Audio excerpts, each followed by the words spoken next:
Anybody in the house that reached the point to where what other folks say don't matter anymore?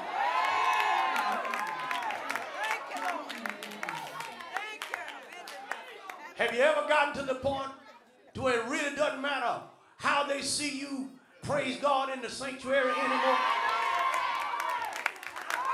Because of what little bits and pieces that they know about your record, they say that you shouldn't be shouting the way you're shouting, the way you've been living. But that's not the question, and really it's not the statement as to why I ought to be shouting the way I'm shouting, the way I've been living.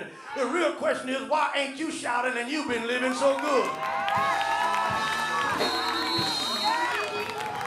Wait, some of you don't have a record. You have been hooked on drugs.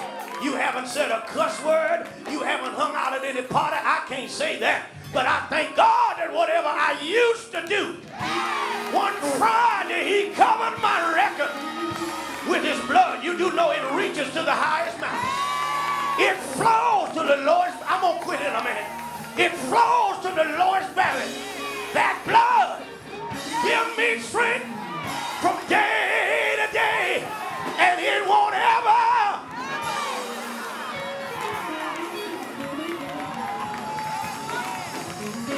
I got to get out of this.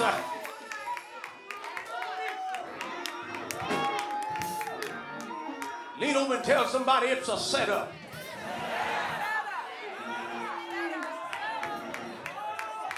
It's a setup, Sister May, because your deliverance is going to be on display.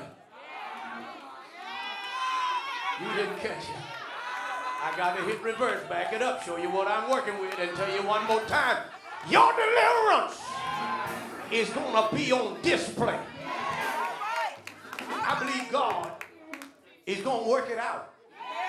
I've learned long ago to dispense with negativism, believe with positivism, and hold on with optimism, and trust that things, despite how bad, how rough, how tough they are, eventually they will get better. I believe the crooked is going to be made straight. I believe the rough places are going to be made smooth. I believe the high places are going to be brought low. I believe the low places are going to be exalted. I believe that eventually the beast of the wild is going to be led by a child, and there will be peace in the valley. And those who saw me when I was down, God not going to let them leave until he put my deliverance on display. You don't know this. You don't know this. Let me tell you something you don't know. There are some people who, when they see you struggling, they are glad to see you struggling. You got haters that are only happy when you're catching hell. They don't like what you're riding in. They don't like where you live. They don't like the clothes you wear. And you eat just as much peanut butter and jelly as they do. You're moving from check to check just like they are, but it's something about what the Lord has done in your life. You don't look like what you've been through.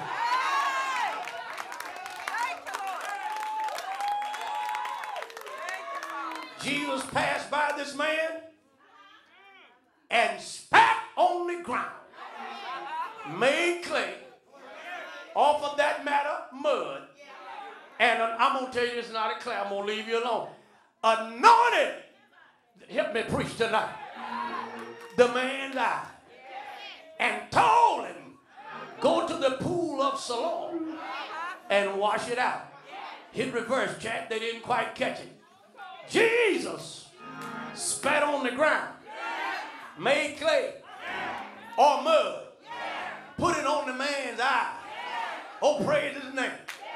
He took dirt, put dirt on dirt, told dirt to go wash dirt out for dirt, and dirt will become seeing dirt. Are you listening to me? And I don't know how is it that we can array ourselves with all kinds of accolades and titles and letters and commas and semicolons and acronyms behind our names and think we're something when all we are is just.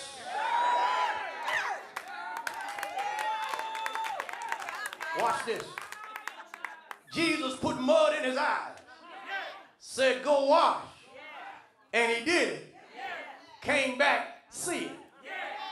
And he came back to the same place, among the same people. This is going to bless you. Among the same people that saw him blind. I believe God is going to deliver you. But he won't waste a deliverance on a personal testimony. He has to reestablish you among those that said you weren't going to make it in the first place. Watch this. Watch this now. I need to warn you that before he delivers you, he's got to take you through some dirty stuff. Come on.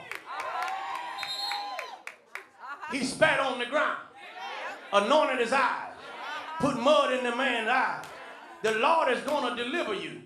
But before your deliverance is over, he's going to have to take you through some dirty stuff. Black people have never excelled in the political and socio-economic square as in history ever. But the Lord had to take us. Talk to me, somebody, if you can. And you know what? Some people can do some dirty things. Can I get a witness in this place? Oh, yes. You got Newt Gingrich running for president now. Had nerve to say the other day in a response to a journalist how that poor people, particularly black folk, are forcing the system to provide them with welfare. I need you to help me get a word to Brother Newt that people are not poor by choice. Some people are victims of circumstance. Do I have a witness in this place? He said, we need a work ethic. Don't insult my intelligence. We built this country. You worked me for 246 years and you still hadn't paid me yet. That's a work ethic. Where's my 40 acres? Where the hell are my mules? That's a work ethic.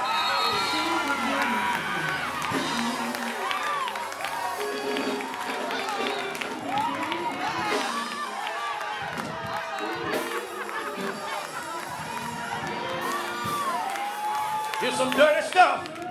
Some people can do some dirty things. PGA, fired Tiger Woods, or some sponsors rather, cut off Tiger Woods' paycheck because of one personal mistake. When the truth of the matter is, Tiger was offered for free what their forefathers used to have to force. And the other truth that's a parallel to the truism is the fact that there's a little tiger in all of our tanks.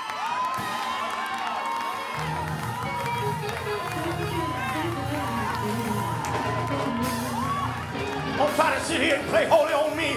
Take your halo off your head and shout hallelujah with the person sitting next to you and tell them I got a little tiger in me too.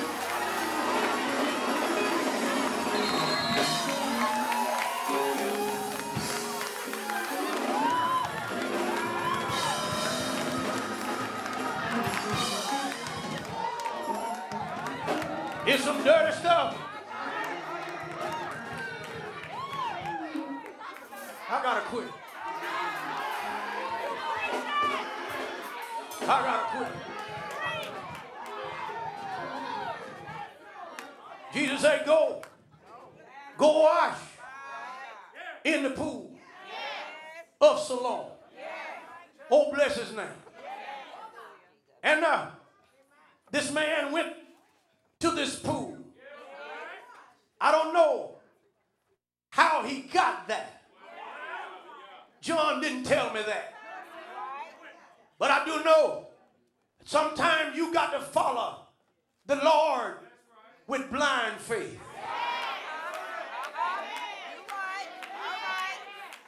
See, you're going to be delivered, but the Lord will take you so far and show you as of how determined you are yourself.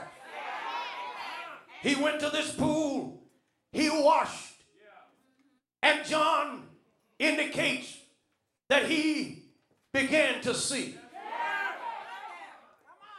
And beloved, he went back to the same place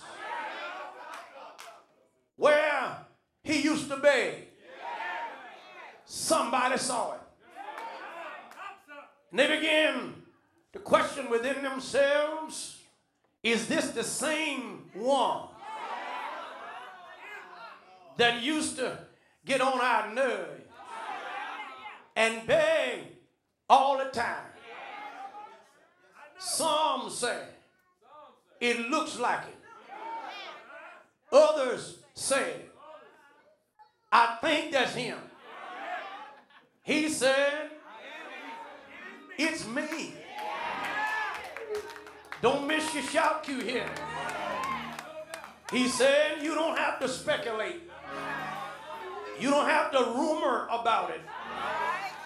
I'm the one that used to be broke. I'm the one that used to be blind. I'm the one that used to sit here and beg. But something happened to me, and now I'm no longer in the shape that I was in. You're still not getting it. You see, God's deliverance is so good until you got to tell somebody that you ever been down. You miss me. God healing is so good until those that didn't see you sick, you really got to tell them how sick you really were. God's deliverance is so good until when he gives you some resources, you got to tell somebody, there was a day when I wasn't riding like I'm riding now. There was a time when I wasn't living like I'm living now. Because God has been so good. I don't look like the trouble I've had.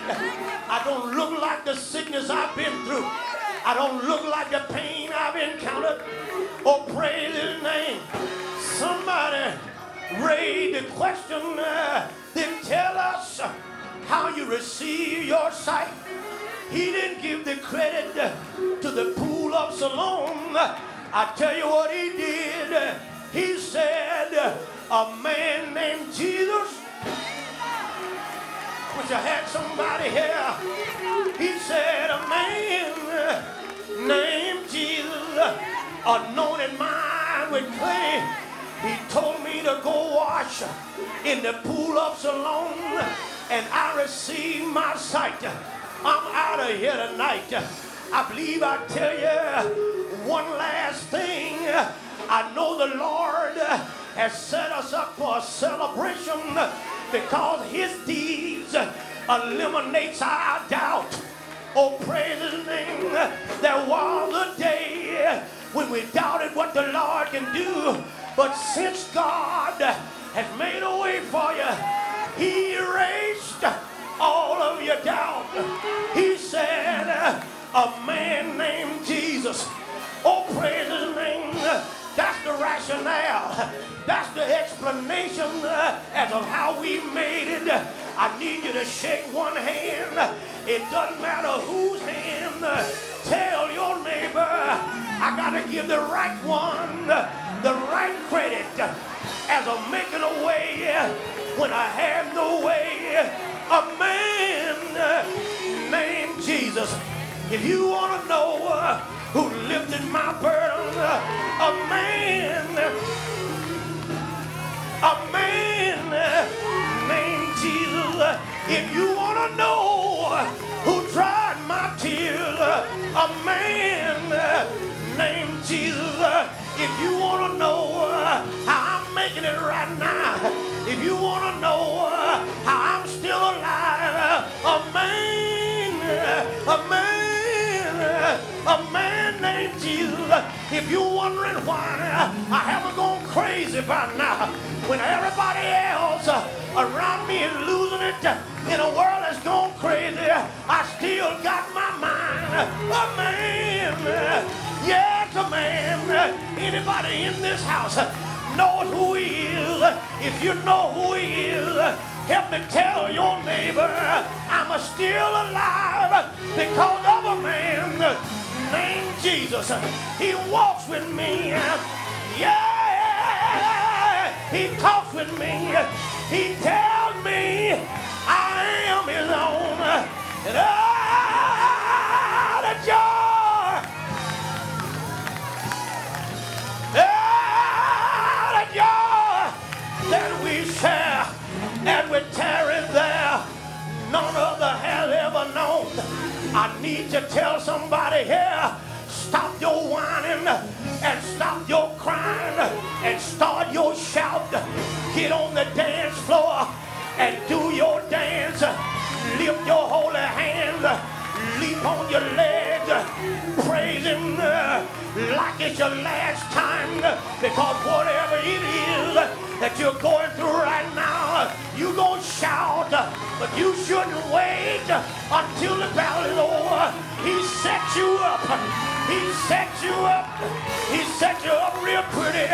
Oh, praise his name. And since I know he brought me out, I've got to shout, glory. Yeah. Hallelujah.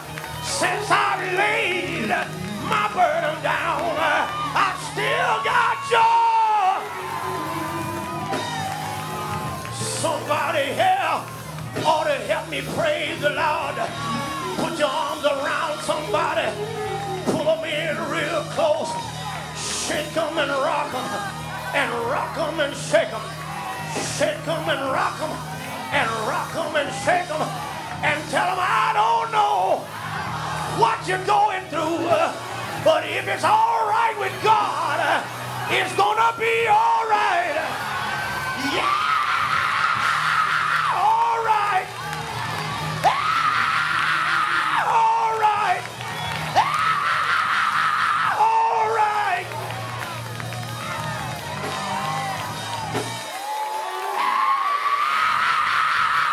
All right!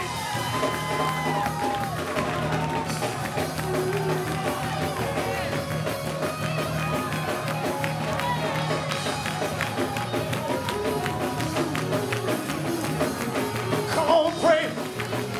Come on and pray. You're not too ashamed tonight. Dance your dance. Shout your shout. Lift holy hand. Leap on your legs. And tell the Lord, thank you.